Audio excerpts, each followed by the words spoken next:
¿Cómo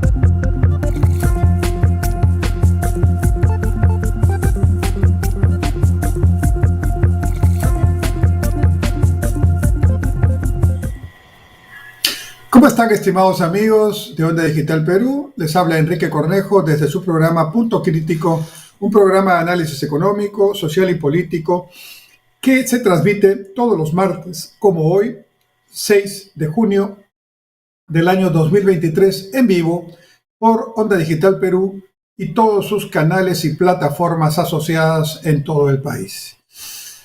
Quiero empezar en este primer bloque hablando de dos noticias que han venido del Congreso peruano.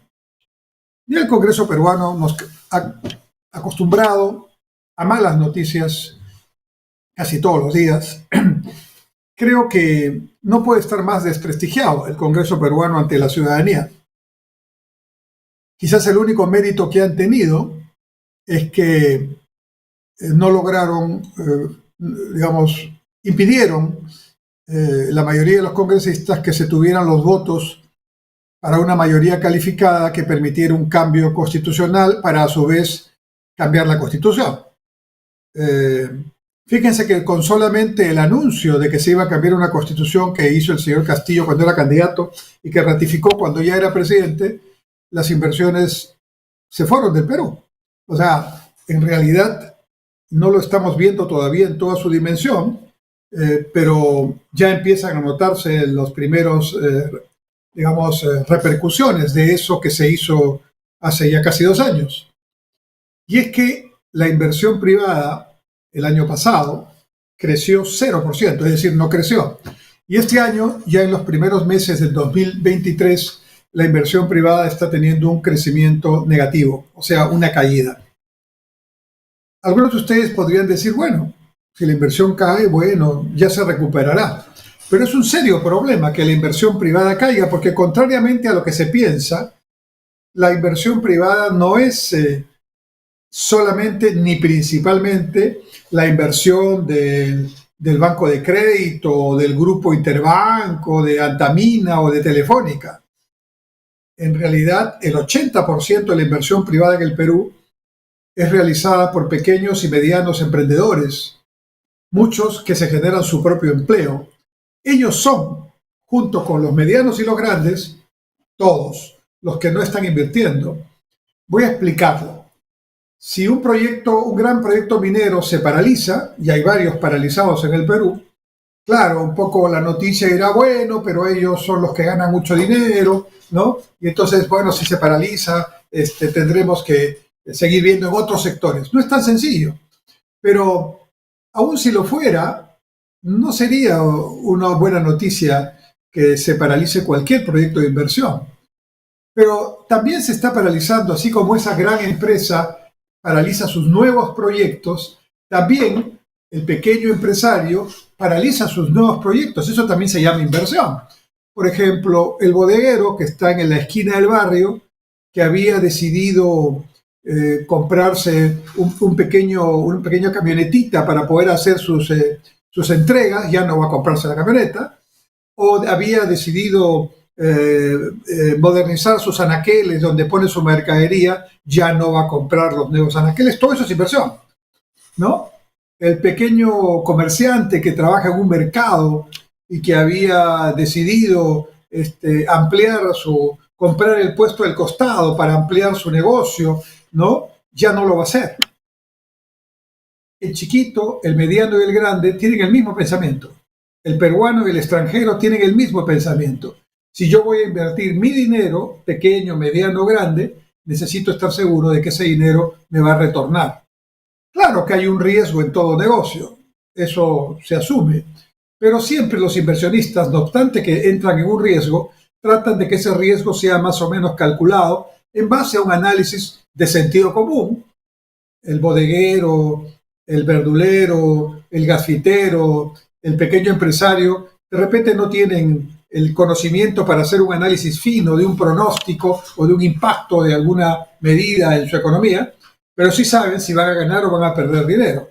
Y la mediana y gran empresa sí hace sus estudios detallados y determina que no es conveniente invertir. La suma de toda esa inversión no realizada significa menos crecimiento. Y el Perú creció el año pasado menos de 3%. Y este año el gobierno insiste en que creceremos 3%, pero ya el Banco Central dijo que será 2,6%, por lo menos hasta este momento, si es que no hay un niño global o si no aparece otra situación de conflicto político y social. Ya el Banco Central dijo, y también el Instituto Peruano de Economía, que es otra entidad seria que hace pronósticos, dijo que si nos afectan estos fenómenos que he mencionado, podríamos crecer alrededor de 1%. Y ustedes dirán, sí, pero estamos creciendo. Es que hace 10 años, estimados amigos, crecíamos al 7% mínimo anual. Hemos llegado a crecer al 9% anual. Y cada punto de crecimiento son cientos de miles de empleos en planilla, de empleos con seguros, de empleos decentes, como dice la OIT, de empleos productivos, no de empleos temporales, ¿no? Entonces, es una muy mala noticia que estemos creciendo negativamente en la inversión, porque la inversión, y sobre todo la inversión privada, es la fundamental palanca para el crecimiento económico. Y el crecimiento económico es la única palanca para el empleo productivo. Entendamos de una vez por todas, el Estado no está para generar empleos.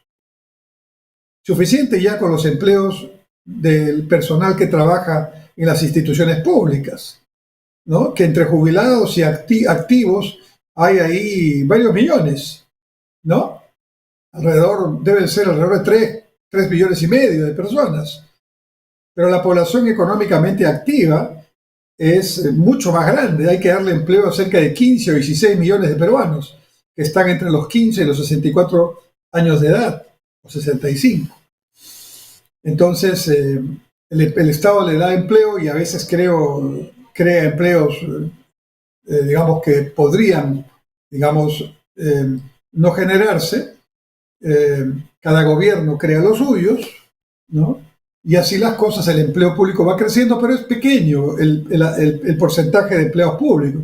El grueso de la gente que necesita trabajo está en la actividad privada. Y ese empleo en la actividad privada solo se genera si hay buen ambiente para la inversión y el crecimiento. Y solo así se puede generar ese empleo. Por favor, entendámoslo de una vez. Ni el discurso encendido, ni la frase impactante, ni la ideología, ni el dispositivo legal, ni la buena intención, por último, pueden generar empleos. Lo único que genera empleo es el crecimiento, que a su vez solamente existe si hay inversión privada. Y algunos dirán, bueno, pero que el Estado invierta también en lugar de la actividad privada. Ese debate ya no debería existir. En otros países ya ese debate no existe. La inversión privada es la inversión fundamental porque es la mayoritaria. Y el Estado tiene un papel importante, pero no es el que tiene que ni puede desarrollar la mayor parte de la inversión. Miremos los números, siempre hablemos en base a los números, ¿no? Del total de la inversión en el Perú, que genera crecimiento y empleo, como digo, del 100%, 80% es inversión privada y 20% es inversión pública. Y del 80% de la inversión privada, a su vez, el 80% de ese 80%, o sea, la mayoría, es inversión de pequeños y microemprendedores. Entonces, cuando hablamos de inversión privada, estamos hablando mayoritariamente de la inversión de peruanos pequeños y hasta micros que son individuales, ¿no? Que sumados son varios millones. 8, 9 millones, tranquilamente. Esa es la inversión privada. Y claro, también está la inversión de las medianas empresas y las grandes empresas, que tampoco son muchas, nacionales y extranjeras. Esta es entonces una primera reflexión. Los indicadores nos están mostrando los resultados, desfasadamente, es cierto, los resultados, no de lo que está pasando ahora, sino de lo que hizo, o mejor dicho, de lo que quiso hacer, pero igual impactó negativamente el señor Castillo y su gobierno. Es cierto que el ciclón Yaku nos ha impactado, es cierto que el Niño Costero nos ha impactado, es cierto que los conflictos sociales de fines de año, cuando hubo el golpe de Castillo, nos han impactado. Es cierto que la guerra entre Rusia y Ucrania y la inflación mundial nos ha impactado, pero todos esos efectos ya los hemos asumido. Lo que fundamentalmente está sucediendo en este momento es que la inversión solo mantiene lo que ya tiene y no agrega nueva inversión, no crece, no amplía, y eso es el problema principal que tenemos que resolver. Y para resolver este problema, el gobierno, que tendría que tener el liderazgo en la salida de este túnel oscuro, tendría que generar la confianza en los inversionistas de todo tipo para que estos vuelvan a creer, a confiar e inviertan su dinero a su riesgo. Pero eso no está pasando. Para empezar, hoy día, la presidenta de la República estuvo algo de poco más de 3 horas en el despacho de la fiscal de la Nación, dando su testimonio con respecto a la acusación o investigación, que se le está haciendo por el tema de los fallecidos en los disturbios y conflictos sociales y políticos que hubieron a fines del año pasado y principio de este año. Entonces, claramente, el mensaje que esta noticia da a quienes están todavía sin ánimo de invertir, que son la mayoría, es: esperemos, porque de repente a la presidenta, le pasa algo en el sentido de que políticamente no puede seguir, o de repente ella misma se va a autolimitar en su actuación, porque dado que está en esta investigación, pues no va a ser todo lo líder que debería ser, imponiendo autoridad cuando sea necesario y generando confianza en el momento que sea necesario. Así están las cosas, mis estimados amigos. Y si siguen así, en esta especie de tranquilidad media chicha, donde estamos bien porque no estamos como estuvimos hace unos meses, pero las cifras de economía nos están dando duro y plantean por primera vez en más de 20 años que podríamos tener un crecimiento bajo o ya una recesión. Eso es un tema que requiere preocupación de todos nosotros, y mi trabajo a través de este programa es explicarles didácticamente, lo más didácticamente que pueda, por qué funcionan los temas así. No es que alguien esté haciendo una trampa, esté haciendo una estrategia, no. Es que estamos cosechando lo que sembramos y no sembramos buenas semillas. Vamos a hacer un alto y volvemos en un momento en el segundo bloque de Punto Crítico.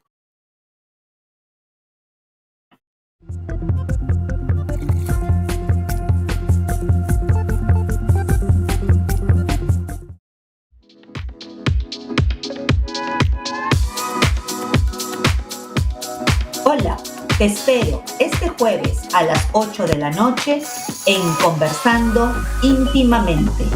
Vamos a abordar un tema de suma importancia: cómo ayudar a nuestros hijos a tomar decisiones responsables frente a los retos virales y a la presión del grupo.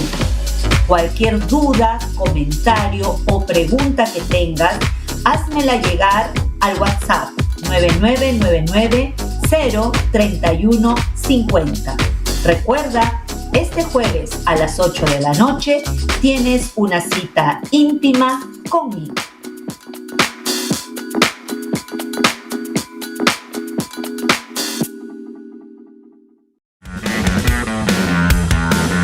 Todos los viernes a las 21 horas no te pierdas El Constitucional, que se transmite por Onda Digital, canal 18.4 en Lima, a través de nuestro Facebook Omar.Sar y por la plataforma de LP Pasión por el Derecho.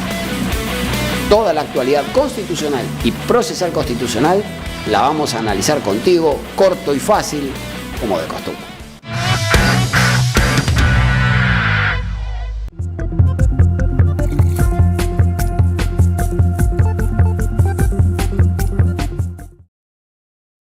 Seguimos en Punto Crítico y quiero comentar ahora algunos de los temas que desde el Congreso de la República se están gestando en medio de este ambiente, como he dicho en el primer bloque, de incertidumbre, de bajo crecimiento, de todavía inflación por encima de lo que necesitamos tener y sobre todo de desconfianza en el entorno político, en el gobierno y en el Congreso. Y estamos en 2023. Faltan 3 años para el 2026. Es una eternidad en términos políticos. Algo tenemos que hacer para que esto pueda cambiar. No podemos contentarnos con vivir en medio de la mediocridad, sabiendo, como ya hemos experimentado, que las cosas se pueden hacer mejor. Entonces, seguramente algunos al escucharme dirán, sí, pero hay que cambiar el modelo. Entonces yo quiero hablar en este segundo bloque del modelo famoso. En primer lugar, se puede hablar de que en el Perú se ha aplicado en los últimos 20 y tantos años un modelo de economía de libre mercado, que es lo que algunos afirman con mucha contundencia, de libre mercado, el neoliberalismo. Pues lamento desilusionarlos, pero el modelo de libre mercado en el Perú no se ha aplicado, porque existe un Estado imperfecto, con sus fallas y todos los problemas que conocemos, pero en un modelo estricto de libre mercado el Estado tendría que minimizar su tarea, y eso no ha ocurrido. Se ha aplicado entonces lo que dice la Constitución en el título tercero, artículo 58, de la Constitución de la República, que señala la iniciativa privada es libre y se ejerce en una economía social de mercado. No, tampoco. ¿Qué es lo que implica una economía social de mercado? Que el mercado es el motor de la economía, que las inversiones privadas desarrollan su trabajo en un ambiente de estabilidad y que el Estado hace su tarea. Primero, enrumba al país, señala el norte que debemos seguir. Segundo, provee los bienes públicos que sirven a toda la población, independientemente de sus ingresos, de cualquier otro elemento. Por ejemplo, agua, desagüe, por ejemplo, caminos, infraestructura de riego, por ejemplo, infraestructura de comunicaciones, por ejemplo, educación básica, salud básica, justicia, seguridad ciudadana, que son bienes públicos fundamentales. Y eso lo debe proveer el Estado, no la actividad privada, el Estado. Pero debe hacerlo bien. Y en el Perú no lo hace bien o no lo hace. Y también tiene que tener instituciones reguladoras autónomas, como el Banco Central, pero en el campo de la regulación de los mercados, para que no haya prácticas monopólicas, abuso de información privilegiada y otros temas imperfectos de abuso, de desequilibrio generado por algunas empresas. Y creo que el Estado tiene la capacidad, tiene la obligación de tener instituciones muy fuertes, muy técnicamente capaces para poder hacer su trabajo de regulación. Y finalmente, la otra tarea, no por último, menos importante, es la de combatir la pobreza y la desigualdad. Entonces, en el Perú, algunos sectores políticos han logrado crear una narrativa en la que se dice que el modelo económico neoliberal, así se dice, que se empleó en los últimos 20 años no ha funcionado y ahora hay que aplicar otro que no se sabe bien qué cosa es lo que proponen, pero se deduce que en ese otro modelo que no se explica, porque no existe ningún análisis serio de ese modelo, el Estado debe tener una mayor preponderancia, incluso hacer de empresa privada, tomar recursos que hoy los manejan los privados, controlar los precios, poner subsidios. Perdónenme, pero los que tienen menos de 40 años no lo saben. Pero los que tenemos ya más de 40 años, y algunos un poco más, ¿no es cierto? Sí hemos vivido en la década del 70 y del 80 y sabemos que eso que acabo de decir no funciona. Ya se aplicó en el Perú y ya fue un reverendo fracaso que todos los peruanos tuvimos que pagar en los años 90 para recuperar el tiempo perdido. Entonces tampoco no es un modelo de economía de libre mercado, tampoco es un modelo de economía social de mercado, tampoco es una economía estatal como quisieran algunos, ¿no?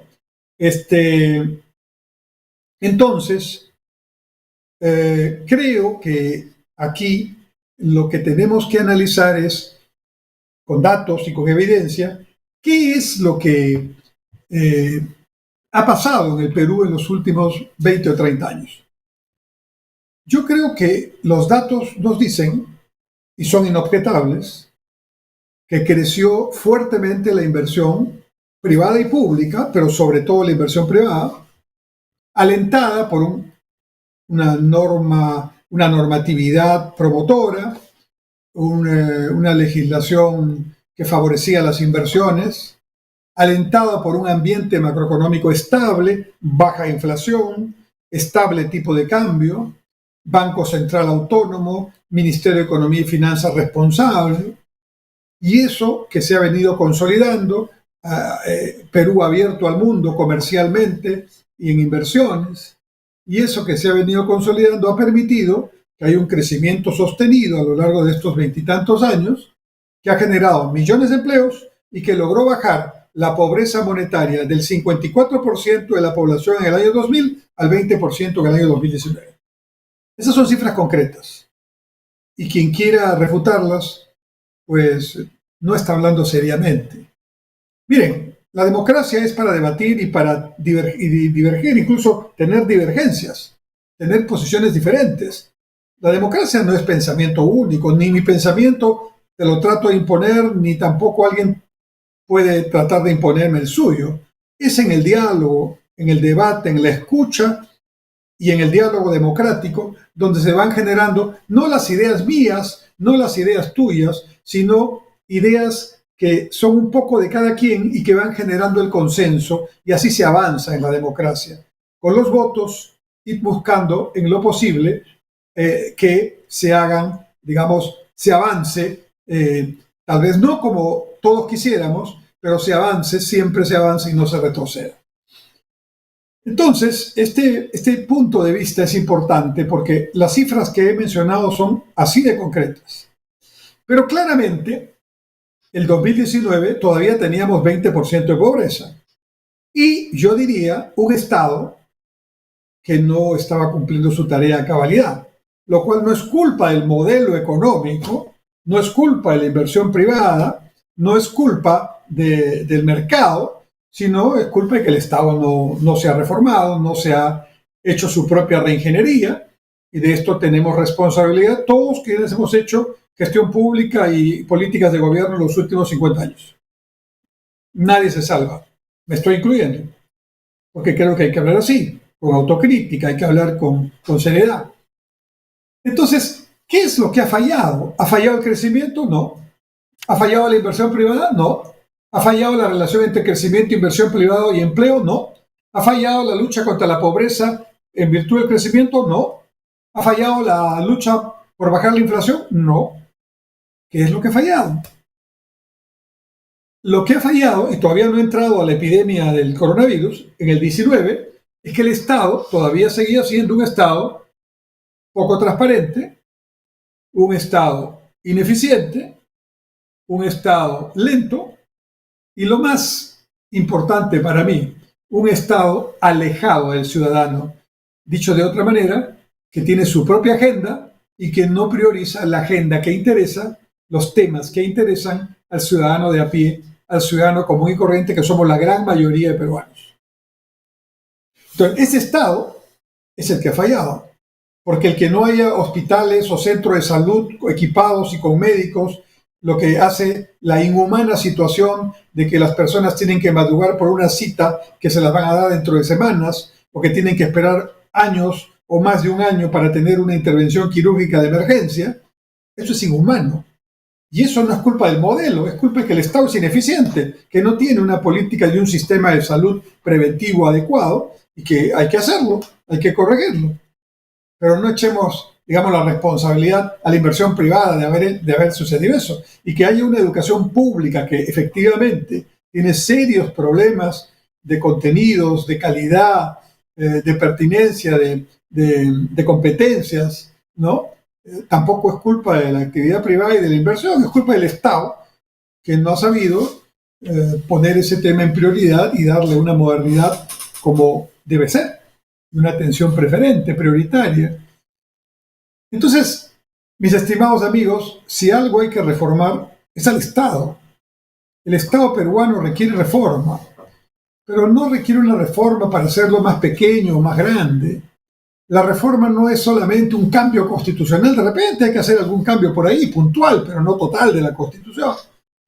Primero hay que preguntarnos, estimados amigos, ¿hacia dónde vamos como país? ¿Qué queremos como Perú?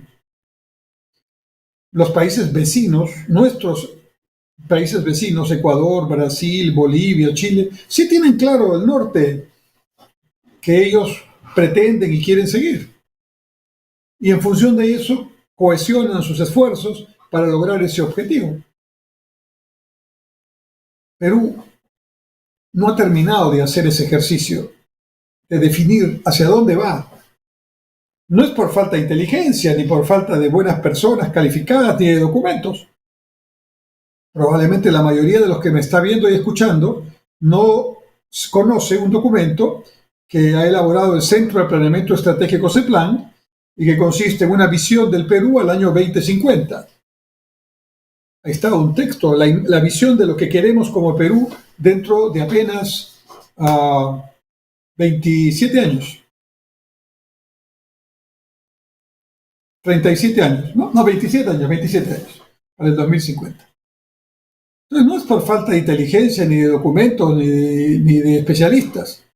Es por falta de orientación, de prioridad política y también de participación de todos, porque esto tiene que venir con la anuencia de todos los peruanos, o por lo menos de la mayoría de los peruanos. La primera gran reforma que hay que hacer en el Estado peruano es definir claramente a dónde vamos como Estado y como país. Definido eso, ahora vamos bajando, creo que tenemos que hacer una revisión serena, sincera, del Estado que tenemos en este momento. Es un Estado poco transparente, no solo porque hay mucha corrupción, sino porque la información disponible es una información no pertinente. La información del Estado debería ser totalmente abierta. Segundo, porque las agendas de las instituciones y de los políticos que están en el gobierno tampoco están claramente transparentadas. Las ofertas electorales no se convierten en políticas públicas y aumentando la desconfianza y el descontento. Y todo eso hace un Estado no transparente, donde lo que puede suceder es, quién sabe lo que pase mañana.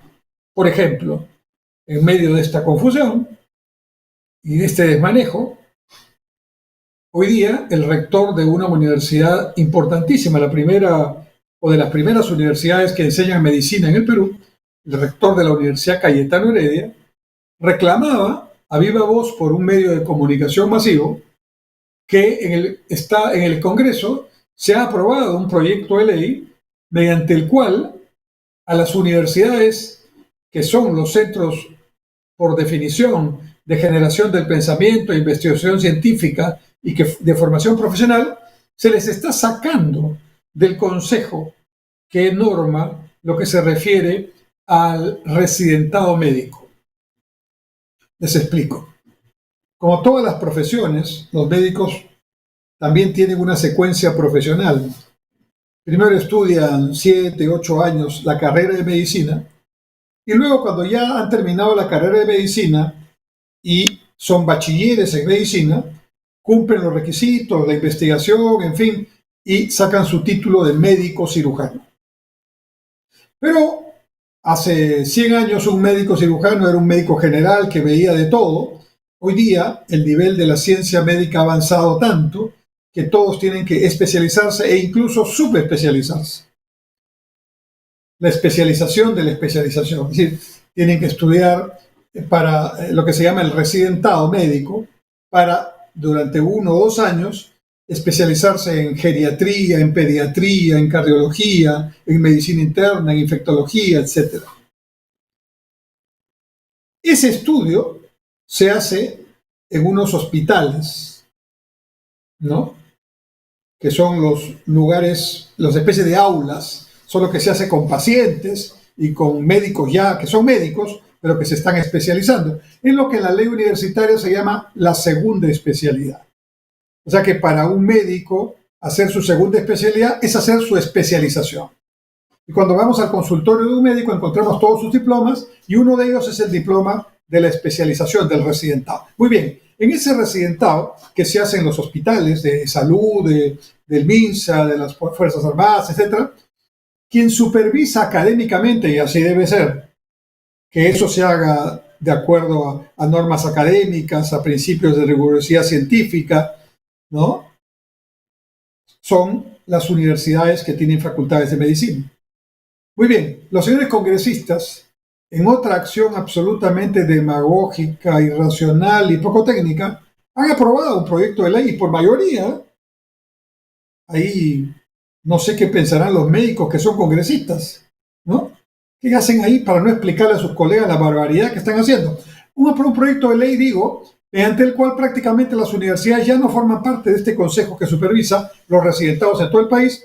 Y entonces, ¿quién los va a supervisar? El Ministerio de Salud. ¿Con qué criterio académico?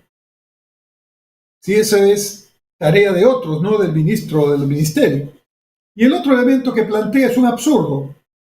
Se supone que los residentes médicos tienen que ser los médicos cirujanos que acaban de terminar y que inmediatamente hacen su residencia. Porque ya en este tiempo tener médicos generales es absolutamente inadecuado y hasta peligroso para la salud de los pacientes que asisten a las consultas. Tienen que ser médicos muy especializados. Yo recuerdo que hace 30, 40 años, yo tengo amigos médicos que cuando estaban estudiando, y algunos son psiquiatras, otros son geriatras, otros son traumatólogos, médicos internos, todos rotaban en las emergencias como parte de sus estudios y de los requisitos para seguir avanzando. No importaba qué especialidad estaban desarrollando, pero todos rotaban y todos tenían que atender heridos, atender fracturas, es decir, de todo. Hoy día eso ya no es así en ninguna parte del mundo, en el Perú tampoco. Cuando un paciente llega grave a una emergencia en una clínica, en un hospital, lo atiende el emergencista, o se le llama también el intensivista. Un médico que está especializado solamente en sacar a ese paciente del cuadro crítico que lo pone al borde de la muerte, ¿no? Y ponerlo en una condición estable. Sacarlo de la gravedad y ponerlo estable. Y recién cuando esté estable, ese médico deja de actuar y viene el especialista ya, sea cardiólogo, traumatólogo, neurólogo, lo que sea, a hacer su trabajo. Imagínense, este proyecto de ley dice, además de que las universidades y las facultades de medicina no participen en el cuidado académico de estos residentados, la otra barbaridad es que le da más puntos a aquellos médicos que tienen más años de experiencia para que hagan su residentado. En otras palabras, esos médicos que no alcanzaron vacante porque no tuvieron buena formación médica y que por lo tanto siguen ahí de médicos generales porque no han sido capaces de desarrollar a tiempo su residentado, ahora tendrían el privilegio de entrar primero a un residentado, postergando a los jóvenes que están con los nuevos conocimientos. La medicina todos los días va cambiando, ¿no? Y que necesitan su especialidad porque médicos generales ya no pueden ser, ¿no? ¿De dónde sacan asesores estos señores congresistas?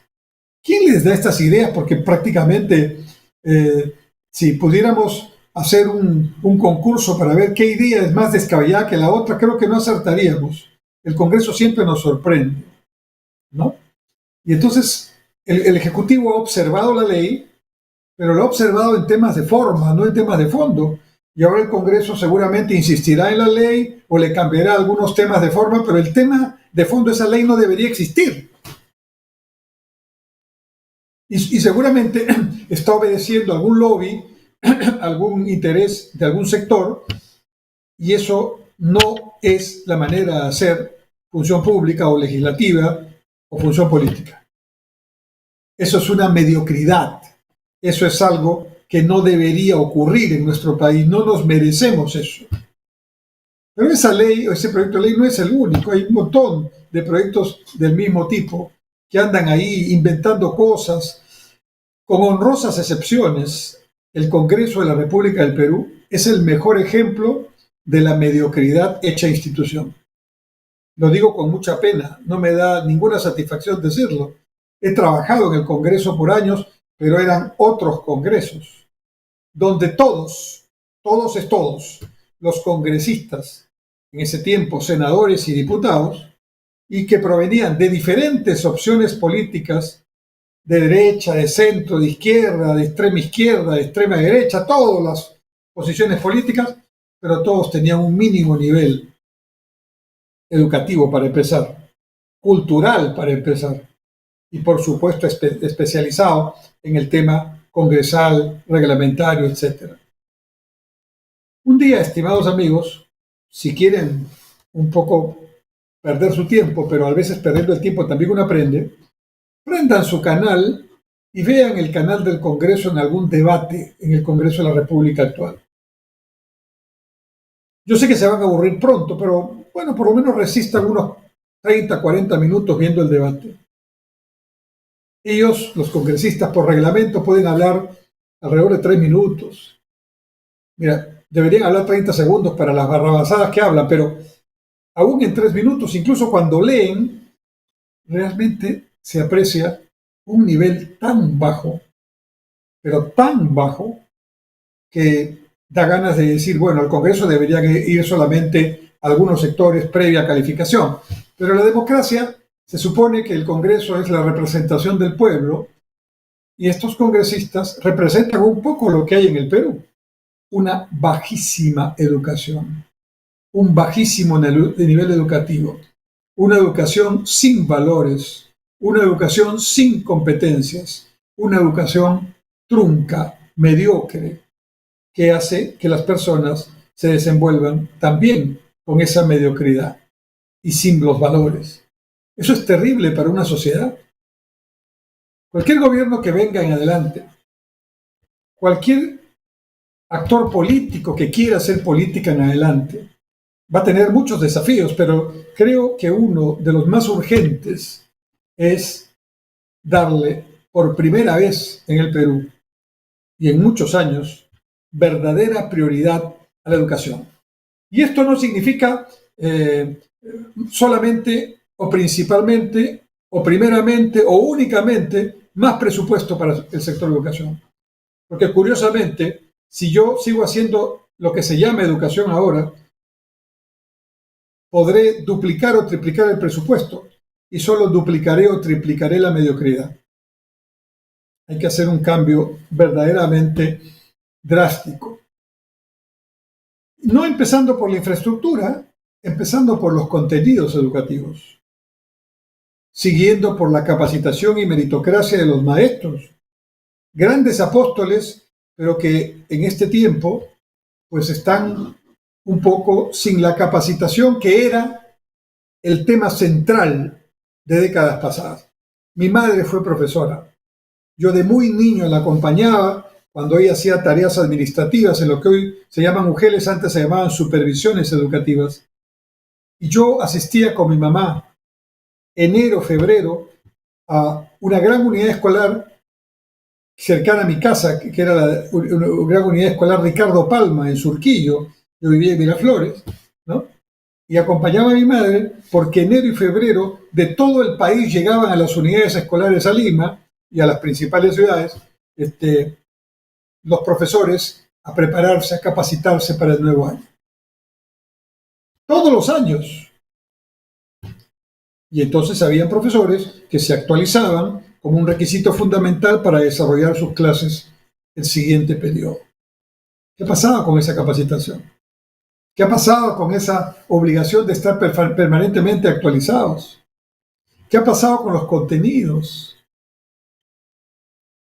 ¿Cómo podemos manejar un tema como estos alumnos que están tomando pastillas siguiendo retos virales de las redes sociales, ¿no? ¿Cómo podemos manejar el tema del bullying? ¿Cómo podemos manejar el tema de la violencia en nuestros jóvenes y en los propios colegios si no tenemos ordenado el sistema educativo en función de valores básicos? El valor del respeto al prójimo, el valor de la disciplina, el valor del respeto a los símbolos patrios, el valor del orden, el valor del respeto a la propiedad, el valor del cuidado del medio ambiente, el valor de la solidaridad, el valor de la puntualidad. Mi generación y varias generaciones anteriores tuvimos el privilegio de tener un curso durante un año que se llamaba Educación Cívica. Pero también habían otras maneras de generar esos valores, en las formaciones de los días lunes, en los desfiles escolares, en los cursos de instrucción premilitar que teníamos. Y entonces aprendimos todos valores que hoy no vemos en los jóvenes y en los niños, y eso es grave en la escuela pública. Entonces, revisar contenidos para ver hacia dónde llevamos esta educación, qué competencias queremos de nuestros estudiantes, es otra tarea fundamental. Dejar ideologías, mucho entusiasmo, interés en poner el tema de género, por ejemplo. Ya, claro que sí. Hay que desterrar el machismo y otros ismos en el Perú. Pero eso no significa dejar de estudiar matemática bien, dejar de estudiar ciencias en general, letras, tener hábito de lectura y pensamiento crítico, y tener, como digo, valores y competencias para el trabajo. Una cosa no quita lo otro. Entonces tenemos que retomar esto, y francamente es una gran prioridad. Vamos a hacer un alto y volvemos con el último bloque de Punto Crítico.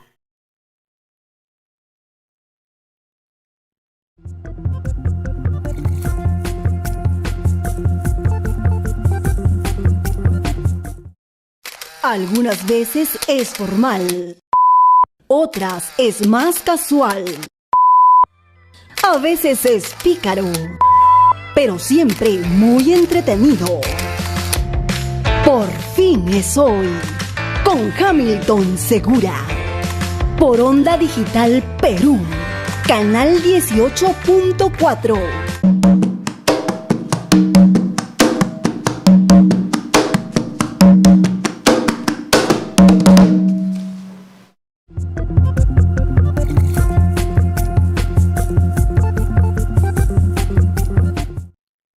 Entramos a la parte final de Punto Crítico, su programa que se transmite todos los martes en vivo por Onda Digital Perú, sus canales y plataformas asociadas en todo el país, y donde desarrollamos, como están apreciando, un análisis crítico, serio, sobre principales temas que nos aquejan o que nos afectan en nuestro diario vivir.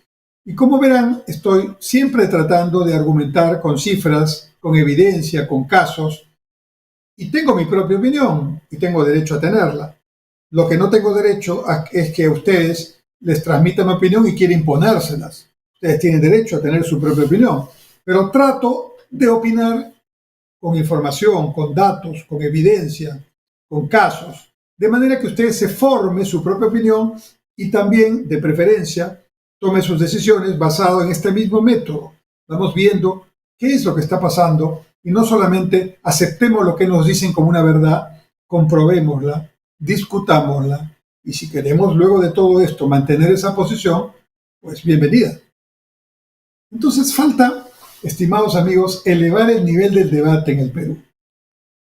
En primer lugar, para poner en ese debate público los temas que interesan a la ciudadanía. Por ejemplo, a usted que me está viendo, escuchando, le interesa que no le roben, que no, como ahora ocurre en todas las calles del Perú, ¿no? Nadie está seguro, extorsiones, robos al paso, violencia, etc. Muy bien, eso que ha aumentado tremendamente es un problema para todos nosotros. Nos malogra la vida, ¿no? Nos complica la existencia. Y entonces, eso requiere una atención ¿de quién? ¿De la empresa privada? No, del Estado. La seguridad ciudadana es una tarea del Estado. Entonces, ese tema debería ser un tema que se está discutiendo todos los días en el Congreso, en el Ejecutivo, en los gobiernos locales, en las regiones. Algunos lo hacen, pero la mayoría no. Se pasan la pelota. El municipio dice, no es mi tema, es de la policía, no tengo recursos para el serenazgo. La policía dice, bueno, yo hago lo que puedo, pero capturo a los delincuentes, pero el Ministerio Público los suelta, ¿no? El Ministerio Público dice, no, pero yo cumplo la ley, quienes tienen que cambiar la ley y el Código Penal son los congresistas, y los congresistas a su vez le tiran la pelota a los otros. Este es un gran bonetón, ¿no? ¿Quién la lleva? El bonete rojo, el bonete negro, y nadie tiene responsabilidad. quién debería tomar el liderazgo de este tema. Además lo dice la ley, la presidencia de la República. Pero claro, entretenida la presidenta Boluarte en otros asuntos, como el que acabo de comentar, de sus investigaciones y los temas que también es cierto, los adversarios políticos le clavan ahí, ¿no? No está priorizando este asunto. ¿Qué otro tema debería estar en la agenda pública? Claramente la generación de empleos. La gente necesita trabajo, ¿no? Y para que haya trabajo, ya lo dije al principio, no es que el Estado tiene que crear trabajos, el Estado tiene que promover que los inversionistas privados creen trabajos. Y para que los inversionistas privados creen empleo, tienen que animarse a invertir nuevamente, nueva inversión, no la que ya se está haciendo. Y esa nueva inversión tiene que hacerse sobre la base de que vuelvo a confiar. Y para volver a confiar tengo que mirar, tengo que tocar como Santo Tomás, tengo que creer, y eso tengo que tomarlo de los indicadores, de lo que escucho, de lo que se dice que está haciéndose, de lo que yo veo, y si creo que no están dadas las condiciones, simplemente lo invierto. Ese círculo vicioso hay que romper, pero claramente la principal tarea de este tema es el Estado y el gobierno de turno para que trabajen en esa tarea. Hay que entonces reformar al Estado, y creo que una de las principales reformas no tiene que ver con su tamaño, ni con cuántos más o menos ministerios tiene que haber. Definir el rumbo, que era lo primero que decíamos. La segunda tarea es fortalecer institucionalmente y modernizar al Estado. Yo sugeriría, en mi opinión y en mi experiencia de más de 40 años en estos temas, que hagamos un esfuerzo por digitalizar, o sea, poner en tecnología virtual la mayor parte de las transacciones y operaciones del Estado. Y ahí, sin mucho esfuerzo y por decantamiento natural, muchas de las situaciones de corrupción, de ineficiencia, de lentitud, que son las críticas que le he hecho al Estado actual, pues desaparecerían, porque se volvería automáticamente transparente, rápido y por lo tanto eficiente de cara a lo que necesita el ciudadano.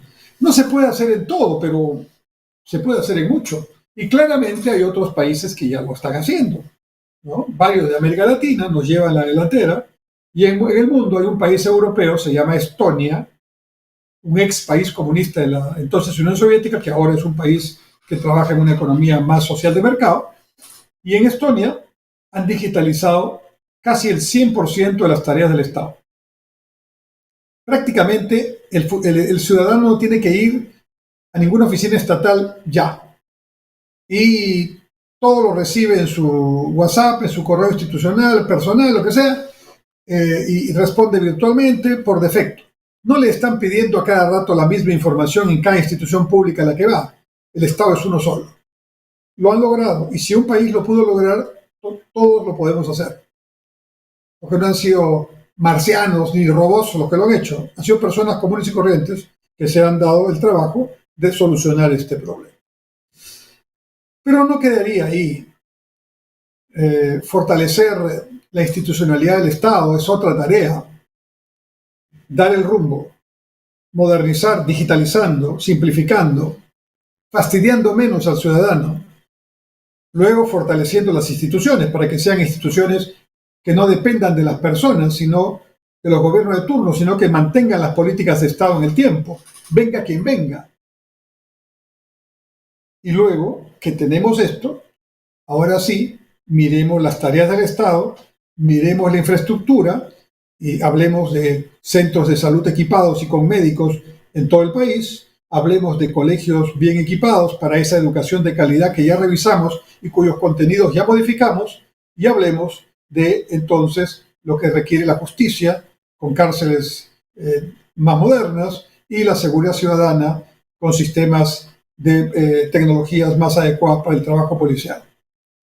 Una reforma integral para modernizar el Estado, no para atrasarlo, es quizás el gran tema en el que sí podemos estar de acuerdo. No hemos cumplido todavía el desafío.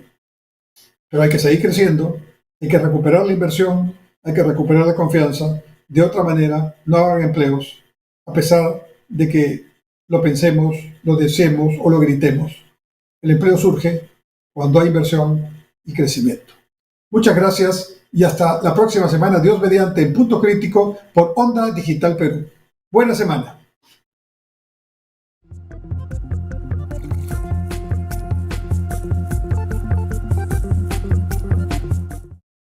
Algunas veces